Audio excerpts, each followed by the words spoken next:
Olá, gente. Tudo bem?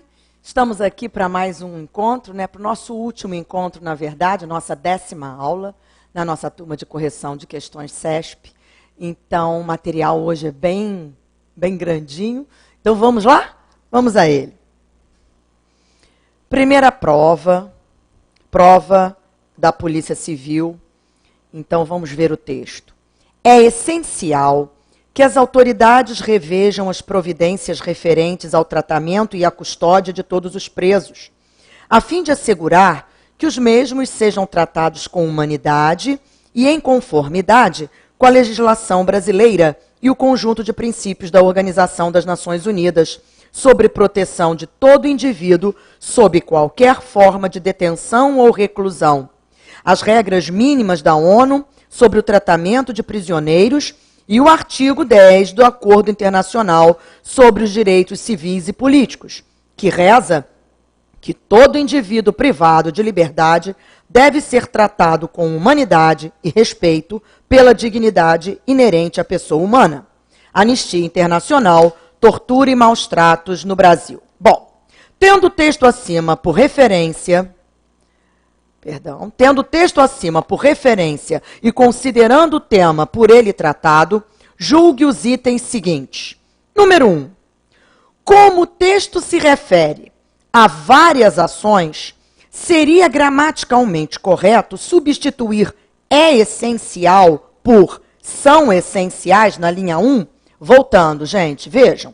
É essencial que as autoridades revejam as providências. Então, como eu estou falando de autoridades, eu poderia dizer são essenciais? Claro que não. Gente, presta atenção. Deixa eu puxar a canetinha aqui. Quando eu digo assim, é essencial que as autoridades revejam. É essencial isto. Esta oração que começa no que é sujeito do é essencial. É o que nós chamamos de sujeito oracional. Então é óbvio que eu não posso trocar é essencial por são essenciais. Claro que não. Não poderia dizer são essenciais que as autoridades. Claro que não. Isto é essencial. Isto o quê? Que as autoridades revejam. A segunda oração é sujeito da primeira. Portanto, verbo no singular obrigatoriamente. Então vamos lá. Questão número 1. Errada. Muito bem. Número 2. A eliminação do termo referencial os mesmos prejudicaria a coerência do texto. Então vamos lá, ele está dizendo que a eliminação de os mesmos prejudicaria a coerência do texto. Então vamos ver, vamos voltar ao texto e vamos eliminar os mesmos aí. Aqui está. É essencial que as autoridades revejam as providências referentes ao tratamento e à custódia de todos os presos, a fim de assegurar que os mesmos sejam tratados com humanidade e em conformidade com a legislação brasileira. Agora lemos usando mesmos, como no texto, vamos lê-lo de novo, tirando, os mesmos, como a banca propôs. É essencial que as autoridades revejam as providências referentes ao tratamento e à custódia de todos os presos, a fim de assegurar que sejam tratados com humanidade e em conformidade com a legislação brasileira. Gente, se eu retiro aqui os mesmos, o sentido não é alterado, não ficamos com um trecho gramaticalmente incoerente, incorreto. Claro que não, porque quando você lê esse trecho, referentes ao tratamento e à custódia de todos os presos, a fim de assegurar que os mesmos sejam tratados. A fim de assegurar que sejam tratados. É óbvio, você sabe que sejam tratados quem? Os presos, não é? Então, vamos lá. Número 2 diz que a eliminação do termo referencial os mesmos prejudicaria a coerência. Não, não prejudicaria. Errada a número 2. Questão número 3. O verbo rezar tem várias acepções, não é? E a forma reza no texto está sendo utilizada com sentido de contém escrito, encerra, prescreve, preceitua, determina. Vamos voltar ao trecho do texto para encontrarmos aí o reza. Aqui está, ó, vejam. Vou voltar um pouquinho para nós acharmos isso. Princípio da Organização das Nações Unidas sobre proteção de todo indivíduo sob qualquer forma de detenção ou reclusão. As regras mínimas da ONU sobre o tratamento de prisioneiros. E o artigo está sobre os direitos civis e políticos, que reza, quer dizer, as regras mínimas da ONU sobre o tratamento dos presos e do Acordo Internacional sobre os Direitos Civis e Políticos, que reza que todo indivíduo privado de liberdade deve ser tratado com humanidade. Então, gente, esse reza aqui não está sendo usado com a acepção de orar, não é orar aí, não é?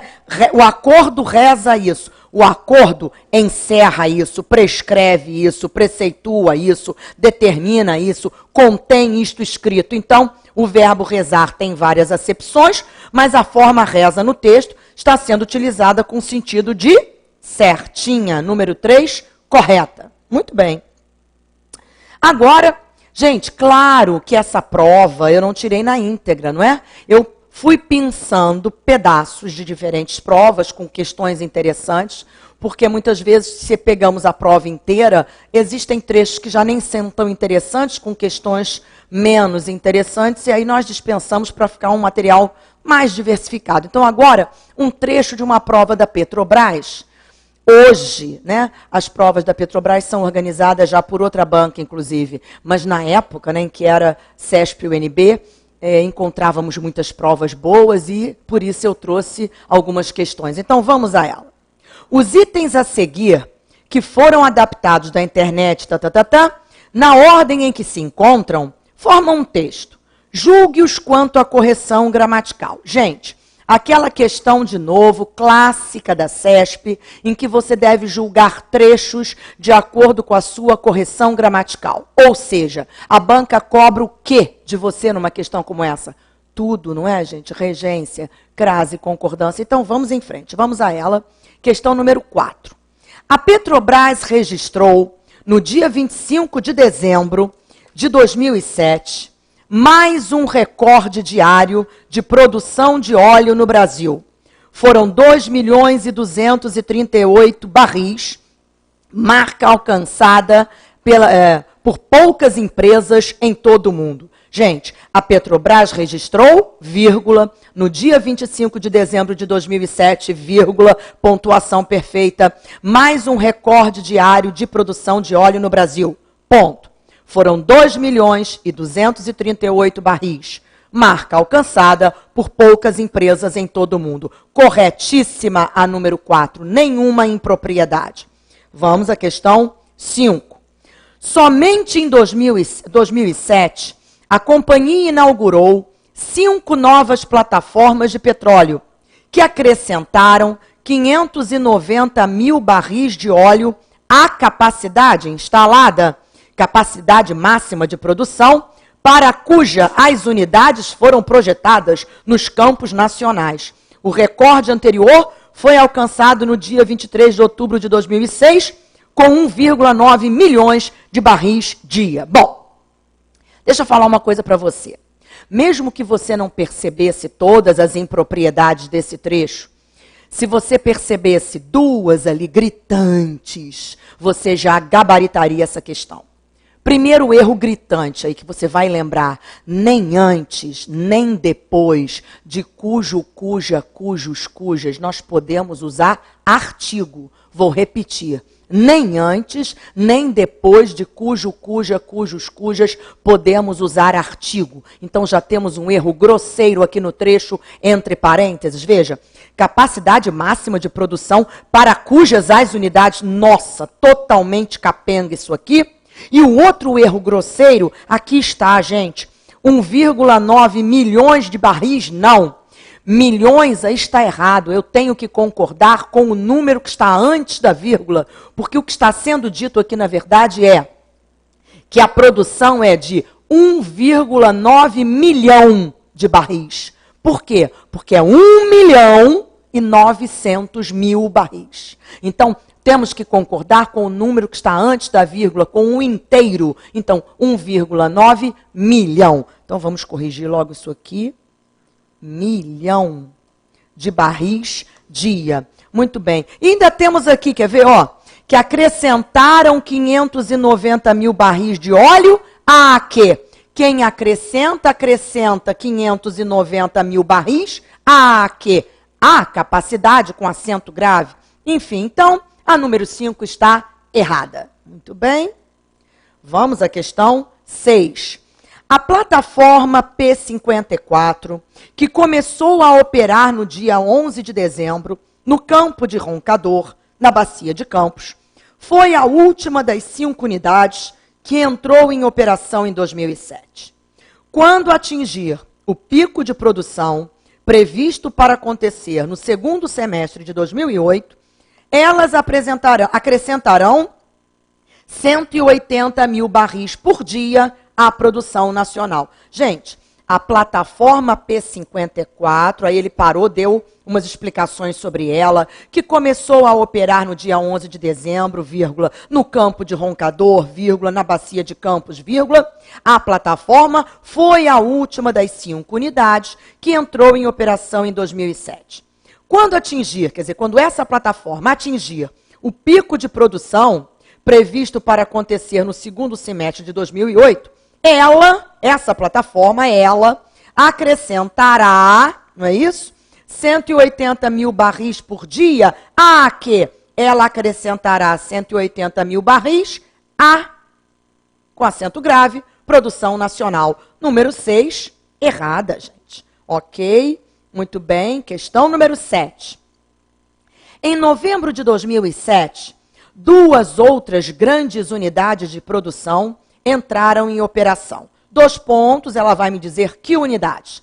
A P-52, vírgula, também no campo de Roncador e com a mesma capacidade total de produção da P-54. Entre parênteses, ela me diz qual a produção. 180 mil barris por dia.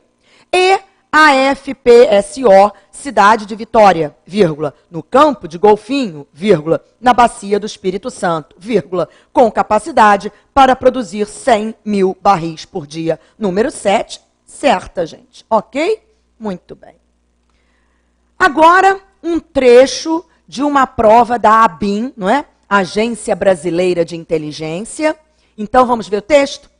Com o advento do século XXI, novas ameaças ganharam relevo no mosaico dos problemas que colocam em risco a segurança dos povos, a estabilidade dos países e a concentração de esforços em favor da paz mundial. O terrorismo internacional, devido a seu poder de infiltração em diferentes regiões e sua capacidade para gerar instabilidade na comunidade internacional, constitui uma das principais ameaças da atualidade. A expansão do terrorismo internacional na última década está diretamente relacionada ao crescimento de sua vertente islâmica, que, por sua vez, ampliou-se na esteira da disseminação de interpretações radicais do Islã, que se opõem a qualquer tipo de intervenção no universo dos valores muçulmanos e pregam o uso da violência, guerra santa, jihad, como forma de defender, expandir e manter a comunidade islâmica mundial. Paulo de Tarso Rezende Peniago, o desafio do terrorismo internacional. Então vamos lá. Em relação ao texto acima, julgue os itens a seguir. Vamos lá. Questão número 8. No texto de tipologia predominantemente narrativa, o autor apresenta a forma de atuação dos terroristas no cenário internacional. Gente, primeiro que esse texto não é predominantemente narrativo, coisa alguma. É um texto dissertativo. Existe um tema, um assunto sendo discutido, sendo desenvolvido. Então, de cara, número 8, errada. Gente, lembrem de uma coisa. O texto, para ser chamado de narrativo, predominantemente narrativo, ele precisa, como diz o nome, narrar um fato, um acontecimento, seja real ou fictício, mas existe um acontecimento, um fato sendo narrado. Temos personagens, temos a ambientação física, temporal e espacial, enfim. Isso aqui não é um texto narrativo, é um texto dissertativo. Questão número 9. As vertentes islâmicas que interpretam o Islã de forma radical pregam o uso da violência, guerra santa. Gente, ele está dizendo aqui, ó, a expansão do terrorismo internacional na última década está diretamente relacionada ao crescimento de sua vertente islâmica, que, por sua vez, ampliou-se na esteira da disseminação de interpretações radicais do Islã, que se opõem a qualquer tipo de intervenção no universo dos valores muçulmanos e pregam o uso da violência. Então, questão número 9, certa. Muito bem. Questão número 10. A palavra mosaico está sendo empregada no texto com sentido conotativo. E vejam aí que a banca foi tão boazinha, não é? Porque muitas vezes a banca fala sentido conotativo e ela não dá maiores explicações. E aqui ela disse a você o que é sentido conotativo. É o sentido figurado. Ela colocou lá, figurado. Mas então, se você não se lembrava disso, lembre-se. Sentido conotativo é o sentido figurado. Sentido denotativo é o sentido literal da palavra. Não é? O sentido dicionarizado, aquela coisa literal. Ele usou a palavra mosaico, como nós sabemos o que significa mosaico. Ah, ele fez uma parede com lindos mosaicos. Não, não é um jogo de formas e de composição em cores e formas, não. Mosaico aqui foi realmente usado no sentido figurado da palavra. Então, a palavra está sendo empregada em seu sentido conotativo, figurado. Certa a número 11, a número 10, perdão. Questão número 11. As palavras última, década e islâmica recebem acento gráfico com base em regras gramaticais diferentes? Vamos ver? Última, proparoxítona. Década, proparoxítona. Islâmica, proparoxítona. Então, não são regras diferentes, são regras iguais, ou seja, todas são proparoxítonas. Número 11, portanto, errada. Muito bem. Questão número 12. A partícula C em ampliou-se indica que o sujeito da oração é indeterminado e não tem como fazer sem voltar ao texto. Então, vamos procurar esse ampliou-se aí. Deixe-me ver onde ele... Ah, está aqui, ó. A expansão do terrorismo internacional na última década está diretamente relacionada ao crescimento de sua vertente islâmica, que por sua vez, ó, a sua vertente islâmica, que por sua vez ampliou-se na esteira da disseminação. Gente, é óbvio que o sujeito está ali, crescimento de sua vertente islâmica, que por sua vez ampliou-se. Claro que o sujeito está ali claríssimo no texto. Então, esse ser não é elemento indeterminador do sujeito. Não é o que nós chamamos de PIS. PIS, pronome indeterminador do sujeito, ou partícula indeterminadora do sujeito. Então, vamos lá. Questão número 12, errada. Nada de indica que o sujeito é indeterminado. Muito bem. Agora, um outro pedaço de prova da Caixa Econômica Federal, também CESP. Vamos lá. Com base no texto, e aí você não precisa do texto, você vai ver por quê. Os itens, julgue os itens abaixo no que concerne a regência verbal e nominal e o uso do sinal indicativo de crase. Então, as questões nos prendem a regência verbal e nominal e crase. Vamos ver a número 13. No trecho, se você começa a investir nisso, o vocábulo nisso denota a complementação indireta do verbo investir. Olha só, se você começa a investir nisso, o vocábulo nisso denota a complementação indireta do verbo investir. Augusta, mas não falou que era questão de regência ou de crase? Isso aqui é regência, claro. Quando ele fala de complementação indireta aí, ele está falando da regência do verbo. Quem investe, investe em alguma coisa. Então, quando ele diz, começa a investir nisso, a palavra nisso, com a preposição em aí, porque é em mais isso, é complemento indireto do verbo investir. É objeto indireto do verbo investir. Quem investe, investe em. Então, ele está dizendo que o vocábulo nisso denota a complementação indireta do verbo investir. certo, é objeto indireto do verbo investir. Número 13, correta. Muito bem. Número 14. Substituindo-se, olha só que questãozinha, tá vendo? Porque você não precisa do texto. Substituindo-se o vocábulo aposentadoria por aposentar, quer dizer, o substantivo pelo verbo, em chegar à aposentadoria. O acento grave deve ser mantido, pois sua exigência deve-se à regência do verbo chegar aí. Gente, presta atenção. Você precisa voltar um texto para responder uma questão dessa? Claro que não. Aquilo que eu comentei com vocês nas aulas anteriores, segurança nisso faz com que você, além de gabaritar, ganhe tempo. Presta atenção. Crase é fusão de dois elementos. Fusão de preposição a com artigo definido a. Antes de verbo, você não vai usar o artigo definido. Se eu troco aposentadoria substantivo por verbo aposentar, o artigo definido é dispensado, é tirado da história. Então, o que você vai ter ali é tão somente a preposição a. E preposição sozinha não recebe acento. Então, voltando, substituindo-se o vocábulo aposentadoria por aposentar em chegar à aposentadoria, quer dizer, chegar a aposentar, o acento grave deve ser mantido? Claro que não. Errada a número 14. Muito bem, vamos a número 15. No trecho, está à frente de uma pousada no bairro do Paraíso. O sinal indicativo de crase foi empregado por se referir a um elemento específico, a pousada, e não a um conjunto de elementos de forma geral. Gente, presta atenção. Muitas vezes, quando nós usamos aparece o acento grave, preposição mais artigo, aquele artigo está ali por necessidade de uma definição de alguma coisa. Quando não usamos o artigo, é porque queremos generalizar uma ideia. Dou um exemplo para você agora. Eu aludi à fome durante o meu discurso. Quem alude, alude a. Eu posso pôr um acento grave neste a, imaginando que eu usei preposição mais artigo. Mas eu posso falar da palavra fome de forma genérica?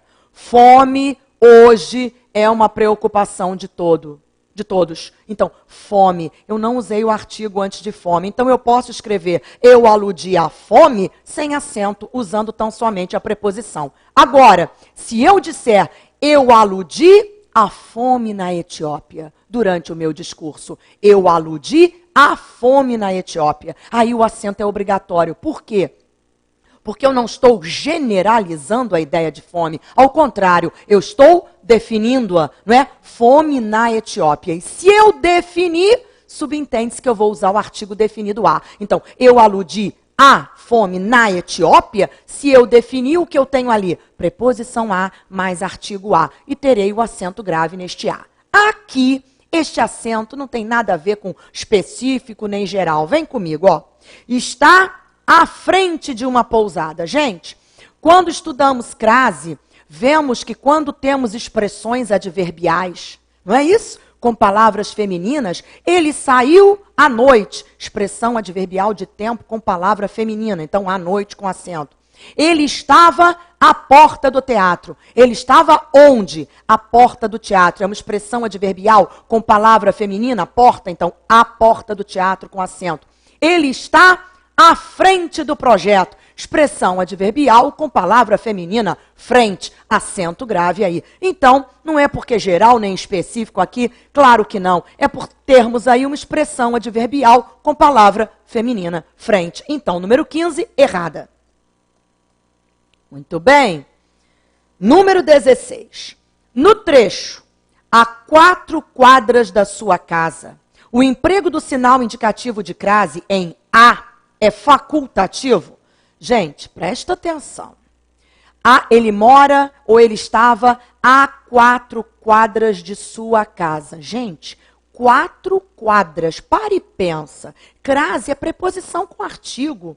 Mesmo que eu pensasse em artigo aí, seria as 4 quadras que rondam sua casa, que circundam sua casa, são muito movimentadas. É óbvio que eu não tenho artigo aqui, gente. Este a, antes de 4 quadras, é só preposição. Então, é óbvio que eu não posso pôr o acento. Então, nesse trecho, o emprego do sinal indicativo de crase é facultativo. O que quer dizer facultativo? Posso usá-lo ou não? Claro que não é facultativo. Aqui é proibido. Eu não posso usar. Errada a número 16. Então, vem comigo.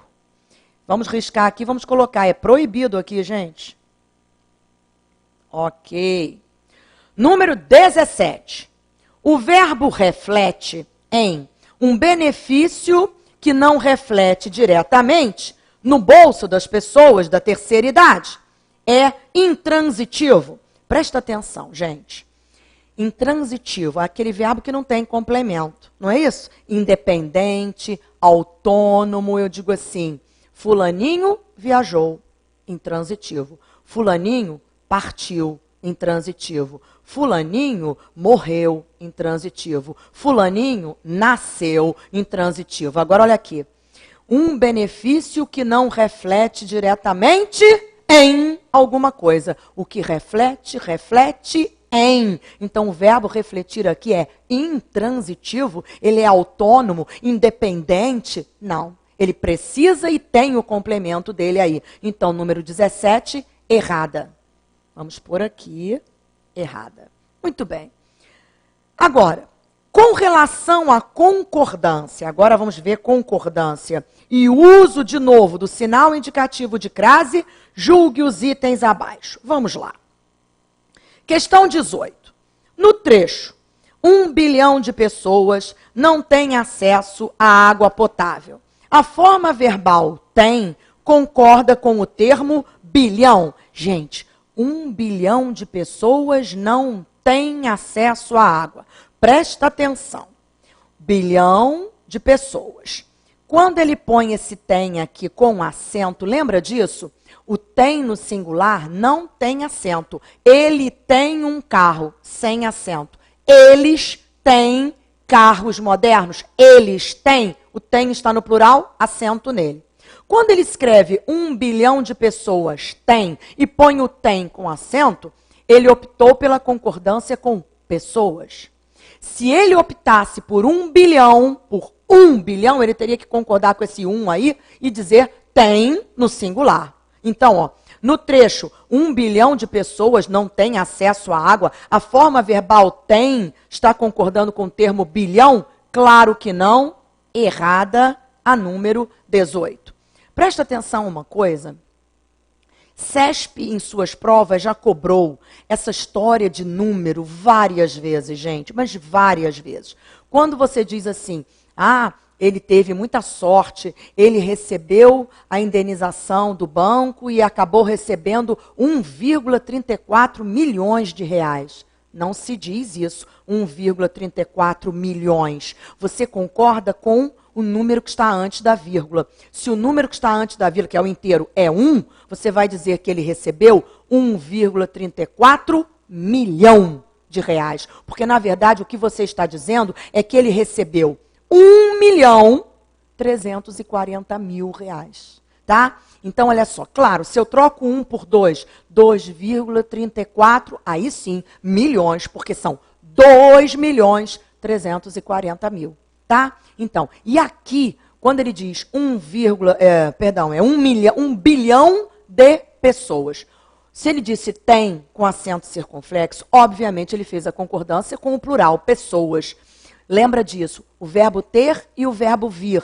Ele tem e ele vem, sem acento. Quando levamos ao plural, eles têm, eles vêm, acento circunflexo, porque é o que nós chamamos do acento diferencial de número. Ele nos mostra que aquela forma verbal está no plural. Eles têm calma na hora da prova, acento circunflexo. Ele tem calma, sem acento. Eles vêm de longe, plural, porque eles, acento circunflexo. Ele vem de longe, singular, sem acento. Então parece besteira, mas na hora de uma prova, você tem que ficar atento, porque CESP gosta de cobrar essas coisas, envolvendo a concordância, misturando formas numéricas, muitas vezes porcentagem, frações. Então, fique atento a essas regrinhas de concordância, ok? E aí, vamos continuar no próximo bloco, então, partindo da questão 19. Até já.